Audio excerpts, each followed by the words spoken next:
Hello students, welcome to the session. I'm Pradeep Falswal. Today I will take you through one more new exercise. It is on modal auxiliary verbs.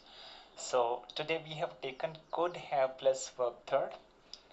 So yesterday we studied about use of should have plus verb third, and now we are moving to could have plus verb third.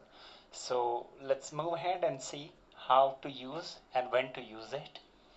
First the recognition part here. जब कभी भी हम देखते हैं हिंदी का कोई भी ऐसा वाक्य जिसमें होगा कोई किसी काम को कर सकता था, पास्ट में कोई एबिलिटी, स्ट्रेंथ या फिर कॉन्फिडेंस की बात हम करते हैं तब इसका यूज किया जाता है। ये जो कुड हैव वर्ब थर्ड है, this is used for the past instance when you say that कि आपने कोई काम नहीं किया लेकिन वो काम आप कर सकते थे। So इसकी पहचान हमें पता चली। Now we will move ahead and we will go through the examples. So I read these examples for you here. Please be with me. First sentence here, वह हमें पढ़ा सकती थी. Second is हम उस कठिनाई का सामना कर सकते थे. क्या आप मेरी सहायता कर सकते थे? Fourth is सरकार उस समय क्या कर सकती थी? फिफ्थ, चाइना के खिलाफ कौन कौन सा राष्ट्र आवाज उठा सकता था? हम उसे यहाँ प्रवेश करने से कैसे रोक सकते थे? लास्ट सेंटेंस हियर, यह संस्था उस संकट के समय लोगों की सहायता कर सकती थी। I believe you have understood these sentences. इन सभी सेंटेंसेस के एंड में आपने देखा कोई किसी काम को कर सकता था, कर सकते थे या कर सकती थी आया है, और यहाँ पर या तो स्ट्रेंथ की बात है या कॉन्फिडेंस की बात है या फिर एबिलिटी की बात है। Now see here in these 7 sentences there are two difficult words. I will go by raise voice, आवाज उठाना, किसी के खिलाफ आवाज उठाना, raise voice against someone. Now next is resist from entering. यहाँ रेज वॉइस तो फिफ्थ में आया था एंड इन सिक्स्थ सेंटेंस यहाँ पर आया है रेसिस्ट फ्रॉम एंटरिंग, प्रवेश करने से किसी को रोकना। For that we use resist someone from entering a place. Now we move ahead with our rules part. The way we form simple sentence is very simple. We have been practicing same thing for a long time, so please be with me. Subject, doer of the action, जो आपका subject है, first you use it here.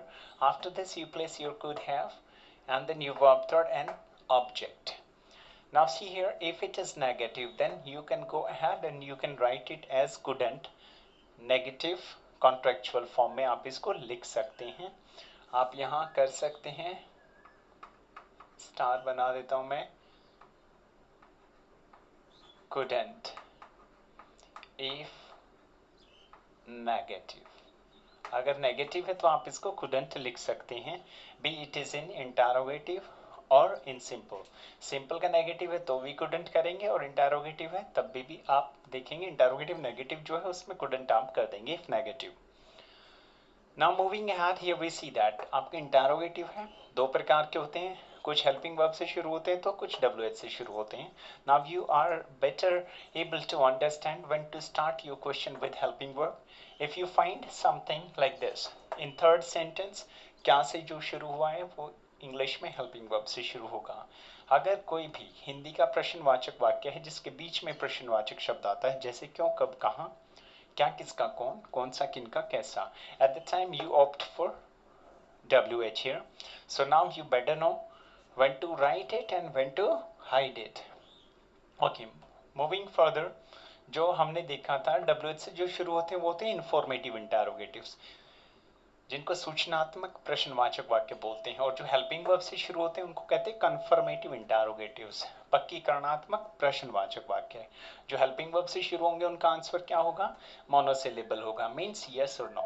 Moving ahead, here we have one more rule in informatives कि भाई WH के साथ object आ जाता है, ये ऑब्जेक्ट इसके साथ आ जाता है। You place WH object. This is what that we have learned in our WH family words, which was our first exercise. So WH object gets preceded with your could, and then you write your subject here, and then after you go ahead and you split your helping verb. The second part of this helping verb, have, is there, and then after your verb third, and you place your question mark stating that it is a question sentence or it is an interrogative sentence. Okay, I have done some of the examples for you here. I will read these examples just to let you understand the proper use of it. She couldn't have taken her responsibility for granted. She couldn't have taken her responsibility for granted. वह अपनी जो जिम्मेदारी है उसको क्या नहीं कर सकती थी, नजरअंदाज नहीं कर सकती थी. Couldn't you have stayed quarantined for 2 weeks? क्या आप 2 सप्ताह के लिए अलग नहीं रह सकते थे? Doctors couldn't have compromised their duties. जो चिकित्सक हैं वो अपनी जो क्या है जिम्मेदारियां हैं उनसे समझौता नहीं कर सकते थे. This is why they are helping us during this time when we all are completely stricken with this corona disease. Okay, moving ahead in 11th sentence. Whichsoever subject could you have taught to us? आप हमें कौन कौन सा विषय पढ़ा सकते थे? I believe you have understood this exercise. Moving ahead, we have next modal auxiliary verb soon after this. Thanks a lot.